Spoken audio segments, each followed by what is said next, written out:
Hello everyone, welcome to another plant care session with me. Today we're shining the spotlight on a charming succulent, the Sedum Jelly Bean plant, also known by its scientific name, Sedum Rubrotinctum. Let's learn how to care for this colorful, striking, and very forgiving plant. This succulent is Mother Nature's candy in plant form. Its leaves resemble chubby jelly beans with playful red tips that brighten up under the sunlight. During the early years of the jelly bean plant, it can bloom delicate star-shaped yellow flowers during the cold months from winter to spring. Before we start, it is worth mentioning that while these succulents may look lovely, Sedum Jelly Bean plant isn't a treat for humans or pets. In fact, it's toxic and can cause irritation if ingested or even touched. So, remember to keep this enchanting plant out of reach of curious children and curious furry pets. Let's talk about lighting first. Sedum Jelly Bean thrives in bright sunlight, and sunlight is very important to build up its fiery red tips. For maximum color, place it in a sunny spot with at least 6 hours of indirect sunlight daily. You can also position it where it receives a touch of sunlight if you're going for that unique pop of color. Remember, during intense heat waves, give your jelly bean a little shade to prevent sunburn. If your jelly bean resides indoors, find a sunny spot by an east, south, or west-facing window. In areas with limited light, consider using a grow light to prevent stretching.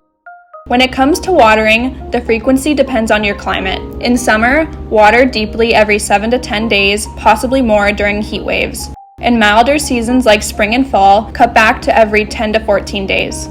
When winter arrives, reduce watering to once a month or every 2 to 3 weeks based on soil dryness. A quick check. If the top inch is dry, it's watering time. Better to underwater and adjust as needed, as succulents like jelly bean is very sensitive to overwatering. Temperature-wise, this succulent thrives in normal indoor temperatures between 65 and 85 degrees Fahrenheit, but it cannot stand freezing temperatures. As for humidity, these succulents prefer low humidity levels, similar to the conditions of their native desert environment. While it isn't a fan of high humidity, it can tolerate average indoor humidity levels without too much fuss.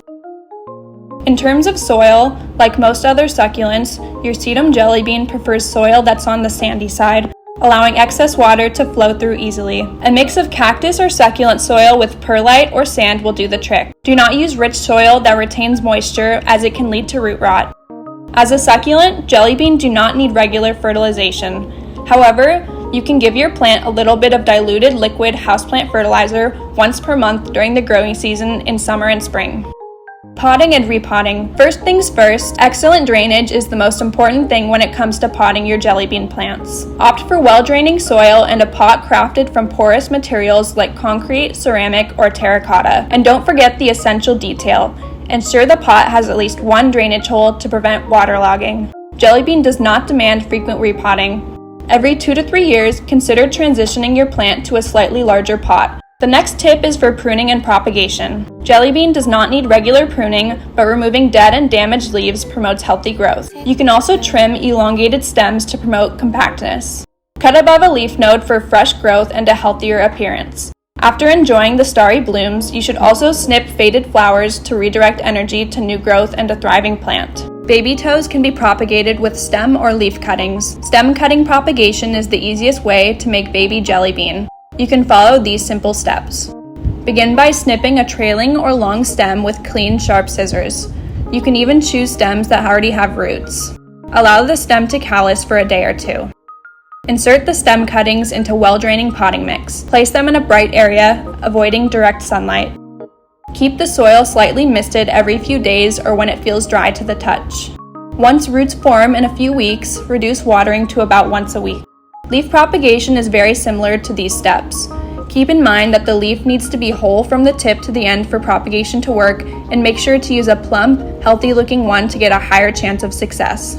One of the most common problems is overwatering, which can lead to root rot. While this succulent loves the sun, excessive sunlight can lead to sunburn, so gradually acclimate your plant to brighter conditions.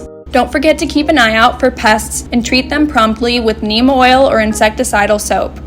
That's it for today's video, everyone. Thank you so much for watching. If you enjoyed this video, please leave us a like and consider subscribing for more content. If you've got any questions or recommendations, please leave them in the comments below. Happy gardening!